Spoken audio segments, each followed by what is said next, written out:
Hey guys, പുതിയൊരു വീഡിയോയിലേക്ക് എല്ലാവർക്കും സ്വാഗതം. നമ്മൾ അങ്ങനെ ഒരു വലിയ ഗ്യാപ്പിന് ശേഷം നമ്മൾ വീണ്ടും സ്വിഗ്ഗി വീഡിയോയുമായിട്ട് ഇറങ്ങിയിരിക്കുകയാണ് സുഹൃത്തുക്കളെ. ഞാൻ അതിനിടയ്ക്ക് ഒരു ഗ്യാപ്പിൻ്റെ സമയത്ത് ഞാൻ സൊമാറ്റോയിൽ വർക്ക് ചെയ്തിട്ടുണ്ടായിരുന്നു. സൊമാറ്റോയിൽ വർക്ക് ചെയ്ത സമയത്ത് എനിക്ക് അന്ന് നല്ല ഏണിങ്സ് ഉണ്ടായിരുന്നു. ബിക്കോസ് നമ്മൾ ഫ്ലാറ്റ് പേയിലായതുകൊണ്ട് ഒരു ഓർഡറിന് 75 രൂപയായി മിനിമം ഉണ്ടായിരുന്നു. അതായത് 2 കിലോമീറ്ററിനാണെങ്കിലും നമുക്ക് 75 രൂപയായി.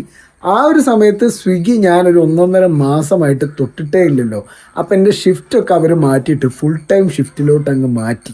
ആ സമയത്ത് എനിക്ക് വർക്ക് ചെയ്യാനായിട്ട് സത്യം പറഞ്ഞാൽ എനിക്ക് യാതൊരുവിധ താല്പര്യവും പിന്നെ ഉണ്ടായില്ല. കാരണം രാവിലെ 6 മണി തൊട്ട് ഈവനിങ് 6 മണി വരെ ആക്കി എൻ്റെ ഷിഫ്റ്റ്. അപ്പം ഞാൻ ആകെ കൂടെ ചടച്ചു. പിന്നെ ആ സമയത്ത് എനിക്ക് കരിക്കിൻ്റെ ഷൂട്ടുള്ളത് കൊണ്ട് അവിടെ ആയിരുന്നു പിന്നെ കുറച്ച് കാലം.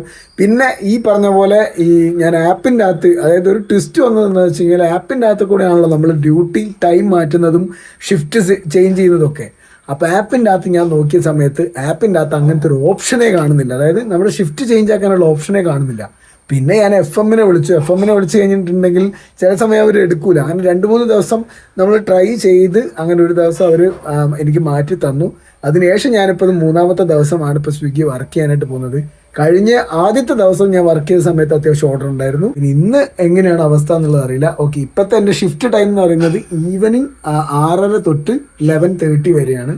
അതായത് 6:30 to 11:30 4.5 മണിക്കൂർ. അത് 11 മണി വരെ നിന്നാൽ മതി.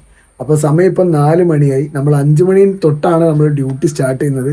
2ാമത്തെ ഇൻസെൻറ്റീവ് സ്ലാബാണ് എൻ്റെ ലക്ഷ്യം. അത് നമുക്കൊരു 500 രൂപയൊക്കെ മാക്സിമം അടിക്കാനായിട്ട് പറ്റുള്ളൂ. എക്സ്പെൻസ് ഒക്കെ കഴിഞ്ഞിട്ട് ഒരു 300 രൂപ ഇന്ന് പ്രോഫിറ്റ് അടിക്കണം. നമ്മളിപ്പോൾ ഈവനിങ് ഷിഫ്റ്റ് ആയതുകൊണ്ട് രാത്രിയിലെ ഫുഡ് നമ്മൾ കൊണ്ടുപോവാണ് ചെയ്യുന്നത്. കാരണം എന്ന് വെച്ച് കഴിഞ്ഞാൽ ഓവർ ലേറ്റ് നൈറ്റ് ആയിട്ട് ഫുഡ് കഴിച്ചിരിക്കുന്നത് നമ്മുടെ ഇഞ്ചറീസ് ടു ഹെൽത്ത് ആയതുകൊണ്ട് നമുക്ക് കൊണ്ടുപോകാം. ഇത് കൊണ്ടുപോകുന്നത് എന്തിനാന്ന് വെച്ചിട്ടുണ്ടെങ്കിൽ ഒരു 7 മണി, ആ ഒരു 6 മണി 7 മണി സമയത്തിനുള്ളിൽ നമുക്ക് ഫുഡ് കഴിച്ചങ്ങ് നിർത്തണം. പിന്നെ നമുക്ക് കഴിക്കേണ്ട കാര്യമില്ല. പിന്നെ എന്തെങ്കിലും കഴിക്കണമെന്ന് തോന്നി കഴിഞ്ഞിട്ടുണ്ടെങ്കിൽ എന്തെങ്കിലും വല്ല സാലഡൊക്കെ കഴിക്കാം. ഈ സ്വിഗ്ഗി പോകുന്ന, അതേപോലെ തന്നെ ഈ ഡെലിവറി ജോബ് ചെയ്യുന്ന ആൾക്കാർ നിങ്ങൾ ശ്രദ്ധിച്ചാൽ മനസ്സിലാവും. ഇപ്പം ഞാൻ തന്നെ ഭയങ്കരമായിട്ട് ഒരു 75-76 കിലോഗ്രാം ആയിരുന്നു എൻ്റെ വെയിറ്റ് എന്ന് പറയുന്നത്. ഈ ഡെലിവറി ജോബ് സ്റ്റാർട്ട് ചെയ്തതിനു ശേഷം അങ്ങ് തടിച്ച് 86 കിലോ, 10 കിലോ ഞാൻ ഓൾമോസ്റ്റ് ഭയങ്കരമായിട്ട് കൂടാനുള്ള മെയിൻ കാരണം എന്ന് പറയുന്നത് ഈ പറഞ്ഞ പോലെ നമുക്ക് 10-11 മണി ലേറ്റ് നൈറ്റ് ആയിട്ട് ഡ്യൂട്ടി കഴിഞ്ഞ് ഇവിടെ വരുന്ന സമയത്ത് നമുക്ക് വിശന്ന് കഴിഞ്ഞാൽ പിന്നെ നമ്മളൊരു ചെമ്പ് ചോറ് അങ്ങോട്ട് തിന്നിട്ട് ഒരൊറ്റ കിടത്തം അങ്ങോട്ട് കിടത്തും. ഇത് ഭയങ്കര ഡേഞ്ചർ പരിപാടിയാണ്. അതുകൊണ്ട് ഫുഡ് കൊണ്ടുപോയിട്ട് ഒരു 7 മണി 8 മണിക്കുള്ളിൽ നമുക്ക് കഴിച്ചു തീർത്ത് കഴിഞ്ഞാൽ പിന്നെ ആ പരിപാടി ഞാൻ കഴിഞ്ഞു. പിന്നെ അടുത്തൊരു കാര്യം എന്ന് പറയുന്നത്, ഞാൻ ഇതിനകത്ത് യൂസ് ചെയ്യുന്ന എല്ലാ സാധനങ്ങളും, അതായത് including sunscreen, jacket, lip balm, അതേപോലെ തന്നെ ഫേസ് മാസ്ക്, എല്ലാ സാധനങ്ങളും, അതായത് ഈ സാധനങ്ങളൊക്കെ നമുക്ക് ഉപയോഗിക്കുകയാണെന്നുണ്ടെങ്കിൽ നമ്മളിപ്പോൾ പൊടിയിലും വെയിലത്തും ഒക്കെയാണ് വർക്ക് ചെയ്യുന്നത്. അപ്പോൾ നിങ്ങളുടെ ബോഡിയെ, നിങ്ങളുടെ ഫേസിനെ നിങ്ങൾക്ക് പ്രൊട്ടക്റ്റ് ചെയ്യാൻ എളുപ്പമായിരിക്കും. ഇതിപ്പോൾ ഞാൻ കണ്ടിന്യൂസ്ലി ഞാൻ യൂസ് ചെയ്ത് എക്സ്പീരിയൻസ് ചെയ്തിട്ടുള്ള സംഭവങ്ങളെയാണ് ഞാൻ ഈ പ്രൊഡക്റ്റ് ലിസ്റ്റിനകത്ത് ടാഗ് ചെയ്യുന്നത്. ഞാൻ യൂസ് ചെയ്യുന്ന ഗ്ലൗ ഉണ്ട്, ലിപ് ബാം ഉണ്ട്, പിന്നെ ഈ പറഞ്ഞ പോലെ സൺസ്ക്രീൻ ജാക്കറ്റ് ഉണ്ട്. എന്തൊക്കെ ഉണ്ടോ അതൊക്കെ ഞാൻ ഇതിനകത്ത് ടാഗ് ചെയ്തേക്കാം. നിങ്ങൾ അവിടെ നിന്ന് നിങ്ങൾക്ക് ഇഷ്ടമുള്ളത് പർച്ചേസ് ചെയ്യാം. സോ നമുക്ക് എന്തായാലും ഡ്യൂട്ടിക്ക് ഇറങ്ങാം. അപ്പം നമുക്ക് ഡ്യൂട്ടിക്ക് ഇറങ്ങാം സുഹൃത്തുക്കളെ. ഇപ്പം സമയം ഒരു 4:05 4:10 ആയിട്ടുണ്ട്. ഇപ്പം ഇറങ്ങിയാൽ നമുക്കൊരു 12 കിലോമീറ്റർ സഞ്ചരിച്ചിട്ട് നമുക്ക് സോണിലേക്ക് ഒരു 5 മണിയാകുമ്പോഴത്തേക്ക് എത്താം. കിലോമീറ്റർ ഞാനൊന്ന് 0 ആക്കി വെക്കുന്നുണ്ട്. കഴിഞ്ഞ ഏതോ ഒരു വീഡിയോൻ്റെ അകത്ത് ആരോ ഒരാൾ ചോദിച്ചിട്ടുണ്ടായിരുന്നു, കിലോമീറ്റർ എന്തിനാണ് ഇങ്ങനെ 0 ആക്കി വെക്കുന്നത് എന്നുള്ളത്. ബ്രോ, ഇതെന്ത് ചോദിക്കാനാ? ജസ്റ്റ് കോമൺ സെൻസ് യൂസ് ചെയ്ത് ചിന്തിച്ചാൽ പോരെ. നമ്മൾ ഇന്ന് എത്ര കിലോമീറ്റർ ഓടി എന്നറിയാനായിരിക്കുമല്ലോ നമ്മൾ സെറ്റ് ചെയ്ത് വെക്കുന്നത്. അത് അറിഞ്ഞു കഴിഞ്ഞിട്ടുണ്ടെങ്കിൽ നമുക്ക് പെട്രോൾ എക്സ്പെൻസ് എത്ര എന്നുള്ളത് ഒരു ആവറേജ് കാൽക്കുലേഷൻ എടുക്കാനും നമുക്ക് ഈ പറഞ്ഞ പോലെ കിട്ടിയ എമൗണ്ട് നിന്ന് എക്സ്പെൻസ് കഴിച്ചിട്ട് പ്രോഫിറ്റ് എത്ര കിട്ടിയെന്ന് അറിയാനും വേണ്ടിയിട്ടാണ്. അതുപോലെ തന്നെ ഞാൻ യൂസ് ചെയ്യുന്ന ഹെൽമെറ്റ് എന്ന് പറയുന്നത് കഴിഞ്ഞൊരു 3 വർഷമായിട്ട് കണ്ടിന്യൂസ് ആയിട്ട് യൂസ് ചെയ്യുന്ന ഒരു ഹെൽമെറ്റ് ആണ്. അതുകൊണ്ട് തന്നെ നല്ല രീതിക്ക് തന്നെ അതിന്റെ ഒരു മോൾ ഭാഗത്ത്, അതായത് തല നിൽക്കുന്ന ആ ഒരു ഭാഗത്ത് നല്ല അഴുക്കും ചെളിയൊക്കെ പിടിച്ചിട്ടുണ്ട്. ഇത് ഞാൻ പറഞ്ഞതിനുള്ള കാരണം എന്താണെന്ന് വെച്ചിട്ടുണ്ടെങ്കിൽ ഇപ്പോൾ ഈ അടുത്തായിട്ട് കണ്ടിന്യൂസ് ആയിട്ട് ഹെൽമെറ്റ് യൂസ് ചെയ്യുന്ന സമയത്ത് മുടി ഭയങ്കരമായിട്ട് കൊഴിഞ്ഞു തുടങ്ങി. അപ്പം ഞാനിങ്ങനെ ശ്രദ്ധിച്ചു എന്താണ് ഈ കാരണം എന്നുള്ളത്. അപ്പൊ ഹെൽമെറ്റ് വെക്കാത്ത സമയത്ത്, അതായത് ഡ്യൂട്ടിക്ക് ഒന്നും ഇറങ്ങാത്ത സമയത്ത് മുടിക്ക് യാതൊരു കുഴപ്പവും ഞാൻ കാണുന്നില്ല. ഡ്യൂട്ടിക്ക് പോകാൻ വേണ്ടി ഹെൽമെറ്റ് എടുത്ത് തലയിൽ വെച്ചോ പിന്നെ പറയണ്ട. പിന്നെ തല കിടന്ന് ഇങ്ങനെ ചൂടാവുമല്ലേ ഒരുപാട് നേരം. നമ്മളൊരു 5-8 മണിക്കൂർ കണ്ടിന്യൂസ് ആയിട്ട് ഈ ഹെൽമെറ്റ് തലയിൽ വെച്ചോണ്ടല്ലേ ഇരിക്കുന്നത്. അപ്പൊ ഏറ്റവും നല്ല പരിപാടി എന്ന് പറയുന്നത് ബാലാക്ലാവ മാസ്ക് ഉണ്ട്. ഞാൻ പ്രൊഡക്റ്റിൽ ടാഗ് ചെയ്തിട്ടുണ്ട്. അങ്ങനത്തെ ഒരു മാസ്ക് നിങ്ങൾ വാങ്ങിയിട്ട് അത് നമുക്ക് മൾട്ടി പർപ്പസ് ആയിട്ട് യൂസ് ചെയ്യാം. അതായത് ഫേസിലേക്ക് വേണമെങ്കിൽ ഫേസിൽ നമുക്ക് മാസ്ക് ചെയ്യാനായിട്ട് പറ്റും. അതുപോലെ തന്നെ അത് തലയിൽ മാത്രമായിട്ട് തൊപ്പി പോലെ ഇങ്ങനെ ഇടാനും പറ്റും. അപ്പൊ അത് ഇട്ടിട്ട് അതിനുശേഷം ഹെൽമെറ്റ് ഇടുകയാണെന്നുണ്ടെങ്കിൽ നമുക്ക് മുടിയെ ഭയങ്കരമായിട്ട് കെയർ ചെയ്യാനായിട്ട് പറ്റും. അങ്ങനെ സമയം 4:38 ആകുമ്പോഴത്തേക്കും നമ്മളിപ്പോൾ സോണിൽ എത്തിയിരിക്കുകയാണ്. സോ ഡ്യൂട്ടി ഓൺ ചെയ്യാം. നമുക്കിനി ആദ്യത്തെ ഓർഡർ കഴിഞ്ഞ 2 ദിവസം ഞാൻ പെട്ടെന്ന് തന്നെ ഡ്യൂട്ടി ഓൺ ചെയ്ത് ഒരു 5 മിനിറ്റിനുള്ളിൽ നമുക്ക് അപ്പം തന്നെ ഓർഡർ അങ്ങ് അടിച്ചിരുന്നു. ഇനിയിപ്പോൾ എന്ന് അടിയോ ആവോ. വാവ്, ഇപ്പം തന്നെ അടിച്ചല്ലോ 26 രൂപയുടെ ഫസ്റ്റ് ഓർഡർ. ചെറിയ ഓർഡറാണ്. എന്ത് പറ്റിയെന്ന് അറിയില്ല. കഴിഞ്ഞ 2 ദിവസം വർക്ക് ചെയ്ത സമയത്ത് ഇൻസ്റ്റമാർട്ടിൽ നിന്നും ഒരു ഓർഡർ പോലും അടിച്ചിട്ടില്ല. ആ ഭാഗത്തേക്ക് എനിക്ക് പോകേണ്ടി വന്നില്ല. അതൊരു ഭയങ്കര പ്രശ്നമാണ്. കാരണം എന്താ വെച്ച് കഴിഞ്ഞാൽ ഫുഡ് ഓർഡർ ഇല്ലാത്ത സമയത്ത് നമുക്ക് ആകെ കൂടെ ഏക ആശ്വാസം എന്ന് പറയുന്നത് ഇൻസ്റ്റമാർട്ട് ഓർഡറാണ്. ഓക്കെ, അങ്ങനെ ഐശ്വര്യം നിറഞ്ഞ ആദ്യത്തെ ഓർഡർ നമുക്ക് കിട്ടിയിരിക്കുകയാണ് സുഹൃത്തുക്കളെ. കൊട്ടാരം റോഡിലുള്ള ഷെറോ ഹോംസിൽ നിന്നാണ് എടുക്കാനുള്ളത്. So going to the restaurant location. നമ്മളങ്ങനെ ആദ്യത്തെ റെസ്റ്റോറന്റ് ലൊക്കേഷനിലേക്ക് എത്തിയിരിക്കുകയാണ് സുഹൃത്തുക്കളെ. ഓർഡർ റെഡി ആയിരിക്കണേ എന്നാണ് ഏക പ്രാർത്ഥന. യെസ് ഗൈസ്, ഓർഡർ റെഡി ആയിട്ടുണ്ട്. 4508 പ്ലെയിൻ ദോശ 6 എണ്ണം 4508. അങ്ങനെ ഐശ്വര്യമായി നമ്മുടെ ആദ്യത്തെ ഓർഡർ കൈപ്പറ്റിയിരിക്കുകയാണ്. ഇത് കൊണ്ടു കൊടുക്കാനുള്ളത് പാസ്പോർട്ട് സേവാ കേന്ദ്രം വെസ്റ്റിൽ. ഓക്കെ, അങ്ങനെ വണ്ടി നേരെ പോട്ടെ പാസ്പോർട്ട് സേവാ കേന്ദ്രം വെസ്റ്റിലോട്ട്. നമ്മളങ്ങനെ കസ്റ്റമർ ലൊക്കേഷനിലേക്ക് എത്തിയിട്ടുണ്ട്. ഇവിടെ ഇപ്പോ നിയർ പാസ്പോർട്ട് സേവാ കേന്ദ്ര. ഇവിടെ നിന്ന് വിളിച്ചു നോക്കാം അല്ലേ. മാക്സിന്റെ മുന്നിലായിട്ടുണ്ടെന്ന് പുള്ളിക്കാരി ഇപ്പൊ മെസ്സേജ് അയച്ചിട്ടുണ്ട്. കാറിൽ പാർക്കിങ്ങിൽ വല്ലതാണോ? വിളിക്കുന്നു, വിളിച്ചു നോക്കട്ടെ. ഹലോ, പാസ്പോർട്ട് ഓഫീസിന്റെ ഓപ്പോസിറ്റ് ഉള്ള ഒരു മാക്സിന്റെ ബിൽഡിംഗ് ഉണ്ടോ? അതെ, അവിടെ നിൽക്കണം. ഞാൻ ഓക്കെ, അവിടെ തന്നെ ഉണ്ട്. മാക്സിന്റെ നമുക്ക് മാക്സിന്റെ അങ്ങോട്ടേക്ക് മാറി നിൽക്കാം. ഓപ്പോസിറ്റ് സൈഡാണ് മാക്സ് ഉള്ളത്. സോ ഇവിടെ നിൽക്കാം. സമുദ്രം അല്ലേ. അങ്ങനെ ആദ്യത്തെ ഓർഡർ നമ്മൾ സക്സസ്ഫുള്ളി കംപ്ലീറ്റഡ് ചെയ്തിരിക്കുകയാണ് സുഹൃത്തുക്കളെ. ഇനി നമുക്ക് അടുത്ത ഓർഡർ എപ്പോൾ കിട്ടും എന്തോ. ഞാൻ എന്തായാലും ഓർഡറിന് വേണ്ടി അലയാനൊന്നും പറഞ്ഞു തീർന്നില്ല. അപ്പത്തേക്കും അടുത്ത എന്റെ അമ്മ 48 രൂപയുടെ ഓർഡറാണ്. ഞാൻ കഴിഞ്ഞ ദിവസം സ്വിഗ്ഗി വർക്ക് ചെയ്ത സമയത്ത് ഓർഡർ തീരെ കിട്ടുന്നില്ല. ഞാൻ ഓർഡർ കിട്ടാൻ വേണ്ടി കുറെ നേരം ഇങ്ങനെ അലഞ്ഞ് തിരിഞ്ഞ് നടന്നു. അപ്പോഴാണ് എനിക്കൊരു കാര്യം മനസ്സിലായത്. അതുകൊണ്ടൊന്നും ഒരു കാര്യമില്ല. ഓർഡർ ഉണ്ടെന്നുണ്ടെങ്കിൽ സോണിന്റെ ഏത് മൂലയിൽ പോയിരുന്നാലും സോണിന്റെ പുറത്തേക്ക് വന്നാലും ഓർഡർ അടിയും. ഓർഡർ ഇല്ലെങ്കിൽ പിന്നെ ഓർഡർ കിട്ടാൻ വേണ്ടി ഇങ്ങനെ അലയുന്നത് ഭയങ്കര പെട്രോൾ നഷ്ടമാണ്. എന്തായാലും നമുക്ക് രണ്ടാമത്തെ ഓർഡർ കിട്ടിയിരിക്കുന്നത് ഇക്വിറ്റി എന്നാണ്. So going to equity. Yo guys, നമ്മൾ അങ്ങനെ ഇക്വിറ്റിയിൽ എത്തിയിരിക്കുകയാണ് സുഹൃത്തുക്കളെ. ഈ ഇക്വിറ്റിയിൽ ഭയങ്കര തിരക്കാണ് കേട്ടോ. എപ്പോ ചെന്നാലും നമ്മളിവിടെ എത്തിയ ഉടനെ തന്നെ നമുക്ക് വേറൊരു ഓർഡറും കൂടെ കിട്ടി. അതും ഇക്വിറ്റിയിൽ നിന്ന് തന്നെ. അപ്പോൾ ബാച്ച് ഓർഡർ നമുക്ക് ഇക്വിറ്റിയിൽ നിന്ന് എടുക്കാനുണ്ട്. പക്ഷെ ആ ഓർഡർ റെഡി ആയിട്ടില്ല. സോ അതാവുന്നവരെ വെയിറ്റ് ചെയ്യാം. അങ്ങനെ രണ്ടാമത്തെ ഓർഡർ റെഡി ആയിരിക്കുകയാണ് സുഹൃത്തുക്കളെ. നമുക്കിവിടെ ഒരു 10 മിനിറ്റ് പോസ്റ്റ് കിട്ടി. Classic loaded fried chicken 9662. ഈ ഓർഡർ നമുക്ക് കിട്ടിയിട്ടുള്ളത് പോലീസ് ക്വാർട്ടേഴ്സിലേക്കാണ് സുഹൃത്തുക്കളെ. പോലീസ് ക്വാർട്ടർ നമ്പർ 5 കിട്ടിയത്. ഇനി അവിടേക്ക് ക്യാമറ എടുത്ത് പോയി കഴിഞ്ഞാൽ പണിയാവോ?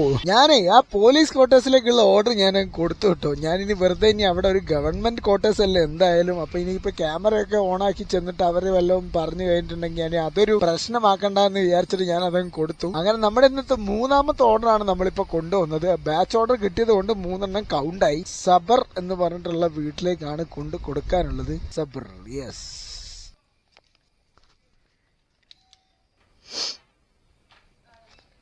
ഓക്കെ, ഇങ്ങനെ ഉണ്ട് കേട്ടോ ചില ആൾക്കാർ. ഈ ഫുഡ് അവിടെ വെച്ചോളൂ, ടേബിളിന്റെ മുകളിൽ വെച്ചോളൂ എന്നൊക്കെ പറഞ്ഞാൽ അത് എന്ത് പർപ്പസിനാന്നുള്ള പരിപാടി എനിക്കറിയില്ല. നമ്മളെന്ത് പിടിച്ച് കടിക്കാൻ വരുന്നവരെ പറയാൻ കഴിയില്ല. ചിലപ്പോ ഈ പറഞ്ഞ പോലെ ഏതെങ്കിലും ഡെലിവറി എക്സിക്യൂട്ടീവ് വല്ല മോശമായിട്ട് പെരുമാറുമോ അല്ലെങ്കിൽ അങ്ങനത്തെ എന്തെങ്കിലും മോശമായ ബിഹേവിയർ സംഭവിച്ചുകൊണ്ടായിരിക്കാം, അല്ലെങ്കിൽ സംഭവിക്കാതിരിക്കാൻ വേണ്ടിയിട്ടായിരിക്കാം ഇവരെങ്ങനെയൊക്കെ ചെയ്യുന്നത്. പക്ഷെ എന്തോ അങ്ങനെ ചെയ്യുന്ന സമയത്ത് നമുക്ക് തന്നെ ഒരു ഇതാണ്. സാരമില്ല, അത് ഓരോരുത്തരുടെ ക്യാരക്ടർ. നമുക്ക് എന്തായാലും അടുത്ത ഓർഡറിലേക്ക് മൂവ് ചെയ്യാം. നമ്മളിങ്ങനെ ഭാരിച്ച കാര്യങ്ങളൊന്നും ചിന്തിക്കാത്തതാണെന്നല്ല. നമുക്കിപ്പോ 4ാമത്തെ ഓർഡർ കിട്ടിയിരിക്കുകയാണ് സുഹൃത്തുക്കളെ. ഇത് കിട്ടിയത് SM സ്ട്രീറ്റിന്റെ ഉള്ളിലേക്കാണ്. അത് വല്ലാത്തൊരു ചൊറയാണ്. 8716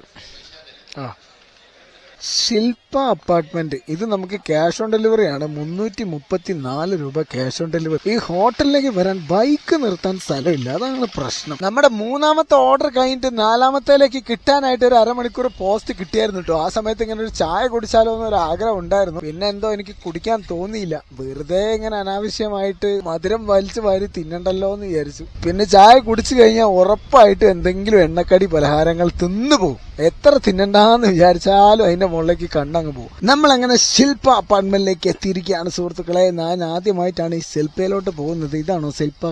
യെസ്, ഇതാണ് ശില്പ. 4 ഓർഡർ കംപ്ലീറ്റ് ചെയ്തു. 117 രൂപയാണ് നമ്മുടെ ഇപ്പോഴത്തെ ഏണിങ്സ് എന്ന് പറയുന്നത്. ദേ നമ്മുടെ 5ാമത്തെ ഓർഡർ പാരഗൺ റെസ്റ്റോറന്റിൽ നിന്ന് കിട്ടിയിരിക്കുകയാണ് സുഹൃത്തുക്കളെ. 21 രൂപ. എന്തിനാണ് ഇതൊക്കെ? പാരഗൺ റെസ്റ്റോറന്റിലേക്കൊക്കെ അത്യാവശ്യം ഓടാനുണ്ടല്ലോ, ഒരു 2-3 കിലോമീറ്റർ. എന്നിട്ട് 20 രൂപയേ ഉള്ളൂ. പാരഗൺ റെസ്റ്റോറന്റിൽ തിരക്കുണ്ടോ എന്തോ? തിരക്കില്ലേ? എന്റെ മോനെ, ആദ്യമായിട്ടാണ് ഞാൻ പാരഗൺ റെസ്റ്റോറന്റ് ഒറ്റ ഡെലിവറി ബോയ്സ് ഇവിടെ കാത്തിരിക്കാണ്ട് നിൽക്കുന്നത് കാണുന്നത്. 31:18. ചേട്ടാ, ഈ ഓർഡറിൽ എന്തോ മിസ്റ്റേക്ക് ഉണ്ടെന്ന് തോന്നുന്നു. കാരണം എന്താണെന്ന് വെച്ചിട്ടുണ്ടെങ്കിൽ ഇതെനിക്കൊരു 5 കിലോമീറ്ററിനടുത്ത് ഓടാനുണ്ടാവും. 5 കിലോമീറ്ററിന് 5 രൂപ വെച്ച് കിട്ടുകയാണെന്നുണ്ടെങ്കിൽ 25 രൂപ കിട്ടണ്ടേ? ഇതിനകത്ത് 21 രൂപയാണ് കാണിക്കുന്നത്. എന്താണാവോ അങ്ങനെ? കിലോമീറ്ററിന് വില കുറച്ചാ. 4 രൂപയാക്കിയിട്ടുണ്ടെങ്കിൽ 20 രൂപയായിരിക്കും. ഈ പെട്രോളിനും വില കൂടി നിൽക്കുന്ന സമയത്ത് ഇവന്മാർ ഇങ്ങനെയൊക്കെ ചെയ്യുകയാണെന്നുണ്ടെങ്കിൽ എന്താ പറയാ. ഓക്കെ, എന്തായാലും നമുക്ക് ഓർഡർ കൊടുക്കാം. സമയം അങ്ങനെ 9 മണിയായിരിക്കുകയാണ് സുഹൃത്തുക്കളെ. കറന്റ് ഉണ്ടല്ലോ, നമ്മളിപ്പോ 10 ഓർഡറാണ് കംപ്ലീറ്റ് ചെയ്തിരിക്കുന്നത്. ഇത് നമ്മളെ 11ാമത്തെ ഓർഡറാണ് നമ്മളിപ്പോൾ എടുക്കാൻ പോകുന്നത്. അത്യാവശ്യം നല്ല രീതിക്ക് തന്നെ ഓർഡർ ഉണ്ട്, പക്ഷെ ഇടയ്ക്കിടയ്ക്ക് ഓരോ പോസ്റ്റ് അടി ഇങ്ങനെ തരുന്നുണ്ട്. ഇപ്പം നമ്മളുണ്ടല്ലോ എത്ര രൂപ ഏണിങ്സ് ആയി എന്ന് ചോദിച്ചു കഴിഞ്ഞിട്ടുണ്ടെങ്കിൽ നമ്മളിപ്പോൾ 360 രൂപയാണ് ഏണിങ്സ് ഉണ്ടാക്കിയെടുത്തത്.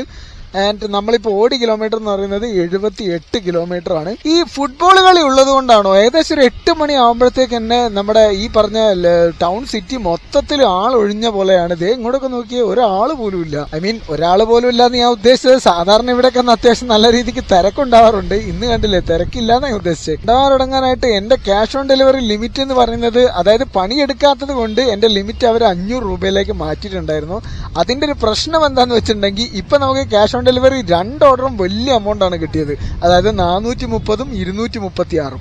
ഇങ്ങനത്തെ എമൗണ്ടുകൾ കിട്ടുന്ന സമയത്ത് ഈ 500 രൂപ ക്യാഷ് ഓൺ ഡെലിവറി ലിമിറ്റ് വെച്ച് കഴിഞ്ഞിട്ടുണ്ടെങ്കിൽ ഞാൻ എങ്ങനെയാ അത് മാനേജ് ചെയ്യുക? എന്റെ അക്കൗണ്ടിൽ കുറച്ച് പൈസ ഉള്ളത് കൊണ്ട് എന്റെ കയ്യിൽ ക്യാഷ് കിട്ടിയ സമയത്ത് അപ്പൊ തന്നെ ഞാനത് ഡെപ്പോസിറ്റ് ചെയ്തത് കൊണ്ട് വലിയ കുഴപ്പമുണ്ടായില്ല. ഇപ്പോഴത്തെ ഒരു അപ്ഡേറ്റ് എന്ന് പറയുമ്പോൾ നമുക്ക് പണ്ടായിരുന്നെങ്കിൽ ക്യാഷ് ഓൺ ഡെലിവറി ലിമിറ്റ് കഴിഞ്ഞിട്ടുണ്ടെങ്കിൽ അപ്പൊ തന്നെ ഡ്യൂട്ടി ഓഫ് ആവുകയാണല്ലോ ചെയ്യുക. ഇപ്പോഴത്തെ ഒരു സിസ്റ്റം എന്ന് പറയുന്നത് ഡ്യൂട്ടി ഓഫ് ആവില്ല, പക്ഷെ നമുക്ക് ഓർഡർ അടിയില്ല. അതായത് ഇപ്പൊ നമ്മൾ ക്യാഷ് ഓൺ ഡെലിവറി ഡെപ്പോസിറ്റ് ചെയ്തില്ലെങ്കിൽ നമുക്ക് പിന്നീട് അങ്ങോട്ട് ഓർഡർ ഇല്ലാണ്ട് ഇങ്ങനെ വെറുതെ ഇരിക്കേണ്ടി വരും. ഈ രാത്രിയിലുള്ള വ്ലോഗ് നമ്മൾ ഒരുപാട് കാലത്തിന് ശേഷമാണ് ഇപ്പൊ എടുക്കുന്നത്. അതുകൊണ്ട് തന്നെ വിഷ്വൽസ് എങ്ങനെയാണ് കിട്ടുന്നതെന്ന് ക്ലാരിറ്റി ഉണ്ടോ, കാണാൻ പറ്റുന്നുണ്ടോ എന്നൊന്നും എനിക്കറിയില്ല. ഇവിടെ കാത്തു നിന്ന് ഓർഡർ കുറച്ച് ഡിലേ ആയത് നന്നായി. നമുക്ക് ഇവിടുന്ന് ബാച്ച് ഓർഡർ കിട്ടി ഗൈസ്. സത്യം പറഞ്ഞാൽ ഈ 2 ഓർഡർ കൊടുക്കുമ്പോഴത്തേക്കും നമ്മുടെ ഫുൾ ഇൻസെന്റീവ് സ്ലാബ്, അതായത് 2ാമത്തെ സ്ലാബ് ഞാൻ എത്രയാണോ ടാർഗറ്റ് ചെയ്തത് അത് കംപ്ലീറ്റ് ആകും. പക്ഷെ നമുക്ക് വീട്ടിൽ പോകാൻ പറ്റൂല. 11 മണി വരെ എന്തായാലും നിൽക്കണം. 10:30 വരെയൊക്കെ നിന്നിട്ട് നൈസായിട്ട് അങ്ങ് പോവാം.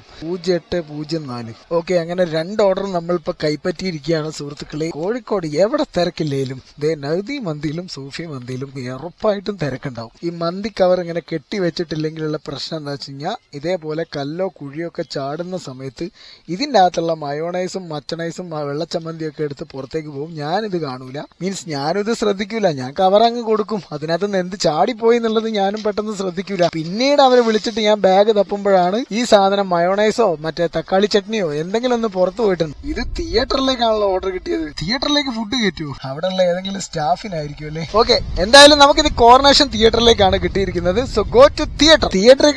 തിയേറ്ററിൽ പോയിട്ടൊരു സിനിമ കണ്ടിറങ്ങിയാലോ. നിഖിൽ കേട്ടി, ARC കോർണേഷൻ തിയേറ്റർ. ഏതാണോ ഇപ്പൊ പടം കളിക്കുന്നത്? ഫോൺ വിളിച്ചിട്ട് എടുക്കുന്നില്ലല്ലോ.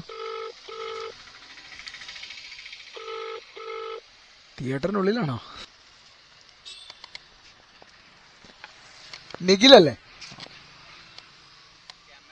ഷെടാ, നമുക്ക് അടുത്ത ഓർഡറും കൊണ്ടു കൊടുക്കാനുള്ളത് വേറൊരു തിയേറ്ററിലേക്കാണ്. ഇതെന്താണ് ഇങ്ങനെ?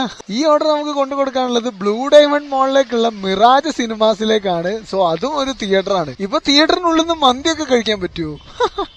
അത് നല്ല കൊളായല്ലോ. എന്തായാലും ബ്ലൂ ഡയമണ്ട് മാളിലേക്കാണ് നമുക്ക് ഓർഡർ കിട്ടിയത്. അപ്പൊ ഞാൻ എന്തായാലും ക്യാമറ ഓഫ് ചെയ്യാണ് സുഹൃത്തുക്കളെ. ഇന്നലെ നമ്മൾ ടോട്ടലി 14 ഓർഡറാണ് കംപ്ലീറ്റ് ചെയ്തത്. 12 ഓർഡറാണ് നമ്മൾ ടാർഗറ്റ് ചെയ്ത എമൗണ്ട് ഓർഡറിന് എണ്ണെന്ന് പറയുന്നത്. എമൗണ്ട് ഇന്നലെ ടോട്ടലി കിട്ടിയത് 590 രൂപയാണ് സുഹൃത്തുക്കളെ. 100 കിലോമീറ്റർ ആണ് ഞാൻ ഓടിയത്.